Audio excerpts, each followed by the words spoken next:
Bonjour, nous vous proposons au travers de cette vidéo d'évoquer ensemble quelques-unes des pathologies du conduit auditif externe. Pour bien les comprendre, il faut garder présente à l'esprit les particularités anatomiques et histologiques tout à fait spécifiques de ce conduit. Comme on peut le voir sur cette coupe histologique, on peut constater que dans les 2 tiers internes osseux, la peau est directement apposée sur l'os et qu'il n'existe aucune glande annexe à ce niveau. A l'inverse, dans le tiers externe fibrocartilagineux, le revêtement cutané comporte des follicules pilosébacés et des glandes cérumineuses dont le rôle essentiel est de capter et d'éliminer les kératinocytes venus de la profondeur grâce à un phénomène de migration épidermique latérale génétiquement déterminé. Ce bref rappel conduit à évoquer le problème du cérumen et de son bouchon. Non pas pour discuter de leur récidive, souvent considérée par les patients comme pathologique, alors qu'il ne s'agit que de l'exagération d'un phénomène parfaitement physiologique. Mais surtout pour insister sur 2 points. D'une part, sur l'importance de bien distinguer bouchon de cérumen et bouchon épidermique, qui réalise un bloc kératinique résultant d'un conflit entre maturation épidermique et migration latérale.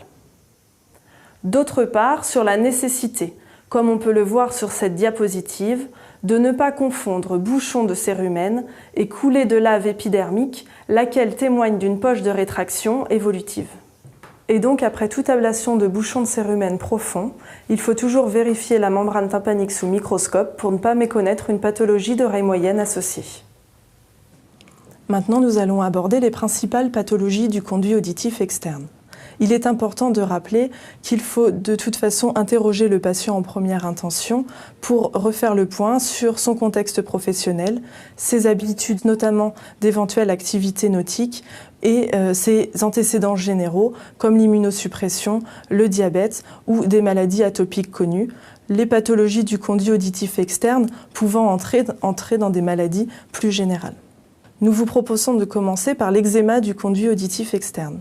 L'eczéma est une maladie cutanée inflammatoire qui présente 2 catégories, l'eczéma atopique et l'eczéma de contact. L'eczéma atopique s'inscrit dans le cadre d'une maladie générale avec la notion d'asthme et de rhinoconjonctivite retrouvée dans l'enfance et la plupart du temps ayant régressé pendant l'adolescence. Il existe 2 catégories d'eczéma atopique. L'eczéma atopique allergique, où au niveau sanguin nous retrouvons une hyperproduction d'IgE et d'IgE spécifiques, et l'eczéma dit non allergique sans hypersécrétion d'IgE plasmatique. L'eczéma de contact, en revanche, est lié à une dermite de contact réactionnelle à un allergène. Il faut savoir l'évoquer lorsque la lésion persiste malgré l'application de traitements antiseptiques et ou antibiotiques adaptés. Donc, à l'autoscopie, on note des placards érythémateux avec des lésions géographiques mal limitées. S'y associe fréquemment un prurite important à l'origine de surinfection par grattage, induisant une otorie. Le traitement des eczémas non surinfectés se fait en 2 étapes. Dans un premier temps, en cas d'eczéma sec, nous proposons l'application d'émollients, tels que l'huile d'amande douce. En cas d'eczéma suintant, nous privilégierons l'utilisation des poudres adsorbantes. En cas d'échec de ces traitements de première intention, nous pouvons réaliser l'application de dermocorticoïdes topiques pendant 10 jours à raison d'1 application par jour. Leur efficacité sera à recontrôler à la fin du traitement pour juger de la durée complète nécessaire. En cas de surinfection, on privilégiera également l'application de gouttes antibiocorticoïdes pour une durée de 10 jours avec toujours une réévaluation clinique à la fin du traitement. Dans tous les cas, aucune corticothérapie par voie orale n'est conseillée. Dans tous les cas possibles, une éviction de l'allergène à l'origine de l'eczéma est bien sûr conseillée. Il faut également éduquer le patient en période de poussée pour éviter les traumatismes locaux tels l'utilisation de coton-tige. Et on peut leur déconseiller l'utilisation de bouchons anti-bruit ou d'appareils auditifs pendant cette phase aiguë. En cas de persistance des symptômes, un avis allergologique et dermatologique peut être bien sûr conseillé. La deuxième pathologie que nous souhaiterions évoquer est le furoncle du conduit auditif externe. Il s'agit d'une staphylococcie cutanée centrée sur un follicule pilosébacé. Cliniquement, la symptomatologie est assez évocatrice avec une vive otalgie exacerbée à la mastication. À l'inspection, on retrouve une tuméfaction congestive au niveau du méa acoustique externe qui peut évoluer vers un burbillon jaunâtre à la surface du furoncle. Au stade congestif, la prise en charge au cabinet consiste à l'application locale d'antiseptiques et de pommades antibiotiques antistaphylococciques. Ces soins seront à effectuer au domicile par le patient de façon propre pendant 10 jours.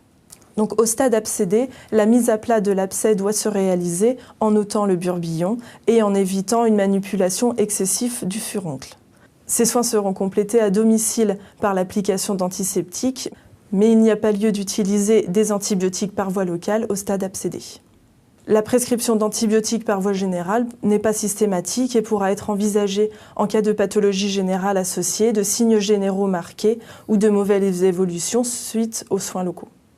Dans tous les cas, les patients devront être recontrôlés à 48 heures pour suivre l'évolution clinique. La dernière pathologie que nous souhaiterions aborder est une pathologie plutôt estivale et balnéaire. Il s'agit de l'otite externe aiguë diffuse qui est prédominante dans les climats humides et chauds, dans les contextes de baignade à répétition. Il est probable que l'humidité prolongée du conduit fragilise les moyens de défense locaux et que les phénomènes d'esquamation favorisent la création de micro-fissures permettant l'entrée des germes tels que Staphylococcus aureus ou Pseudomonas aeruginosa. La symptomatologie associe une otalgie vive exacerbée par la traction du pavillon. À l'inspection, on constate une sténose inflammatoire du conduit auditif externe, s'y associe une otorrhée souvent malodorante, surmacération et suintement au sein du conduit sténosé. L'examen otoscopique doit s'effectuer au microscope afin de vérifier l'intégrité de la membrane tympanique sous-jacente. Le traitement de l'otite externe aiguë diffuse est un traitement local. Donc après une aspiration douce des sécrétions, nous pouvons réaliser au cabinet un premier bain antiseptique par eau oxygénée 10 volumes ou bétadine. Ensuite, nous appliquons un pansement expansif de type POP pour permettre une meilleure diffusion des gouttes auriculaires. Le traitement de l'otite externe aiguë diffuse repose sur des gouttes auriculaires antibiotiques et corticoïdes pendant une durée de 5 à 8 jours, à raison de 2 à 4 instillations par jour. Il est nécessaire de recontrôler le patient au bout de 48 heures pour vérifier l'état local et, si nécessaire, réaliser un nouveau calibrage en cas de sténose persistante. L'éducation du patient est importante. Il faut préconiser l'éviction des cotons-tiges, des baignades répétées et du port d'embouts intra-auriculaires pendant cette période aiguë. Nous ne pouvons pas évoquer les otites externes sans évoquer les otomycoses. Les otomycoses représentent 15 à 50% des otites externes aiguës. Le germe le plus fréquemment retrouvé dans nos régions est le Candida albicans. Cliniquement, on retrouve un méa acoustique externe inflammatoire avec des sécrétions mycéliennes. Un nettoyage minutieux et atraumatique du conduit est nécessaire. Le traitement est local par application de topiques antifongiques imidazolés pendant plusieurs jours. Un contrôle du patient est nécessaire à 48 heures pour réévaluer l'évolution. Mais dans ces otites externes, il faut toujours garder en tête la possibilité d'une otite externe nécrosante, surtout chez les patients immunodéprimés ou diabétiques. Cette otite externe nécrosante doit être évoquée lorsqu'à l'autoscopie, on retrouve un polype au niveau du conduit auditif externe, lorsque les douleurs ne sont pas soulagées par les premiers traitements habituels ou en cas de complications loco-régionales telles qu'une paralysie faciale. En cas de suspicion d'otite externe nécrosante, il faudra compléter le bilan par une imagerie type scanner des rochers. Cet examen nous permettra de confirmer l'otite externe nécrosante en constatant la présence d'un comblement du conduit auditif externe et d'une éventuelle lyse du tympanal caractéristique. Il permettra également de vérifier l'absence de complications, notamment une extension au tissu profond de la face ou à la base du crâne. La scintigraphie au technétium 99 est un élément diagnostique précoce sensible mais peu spécifique. Sa valeur est surtout utile en cas de normalisation, qui est un facteur prédictif de guérison. La prise en charge doit s'effectuer en milieu hospitalier, avec la mise en place d'une biantibiothérapie par voie intraveineuse de façon prolongée. Doivent s'y associer des soins locaux, de nettoyage du conduit auditif externe et d'instillation de gouttes auriculaires antibiotiques à l'aide d'un POP. Dans tous les cas, l'examen sera réévalué à 48 heures du début du traitement. Pour conclure cet exposé sur les pathologies du conduit auditif externe, il est capital d'insister sur l'éducation du patient et la prévention de ces infections. Il faut rappeler la nécessité de bien sécher le conduit auditif externe avec un simple sèche-cheveux en fin de baignade. Nous pouvons proposer aux patients des astuces afin de maintenir l'équilibre environnemental du conduit auditif externe. Par exemple, avant les baignades, nous pouvons conseiller l'instillation de gouttes d'huile d'olive. Après les baignades, nous pouvons fabriquer une vinaigrette maison associant de l'alcool à 70 degrés et du vinaigre d'alcool blanc. Quelques gouttes à instiller après la baignade permettront de rééquilibrer le pH acide du conduit auditif. En cas de chronicité des symptômes, il faudra penser à évoquer une éventuelle allergie aux excipients, des traitements locaux qui peuvent être appliqués ou aux dermocorticoïdes. Dans ces cas-là, il ne faut pas hésiter à adresser les patients à un allergologue pour refaire le point. Enfin, un dernier mot pour souligner que le conduit auditif externe est une zone anatomique souvent négligée, forte pourvoyeuse de pathologies bénignes, mais qui peut être également le siège de pathologies graves.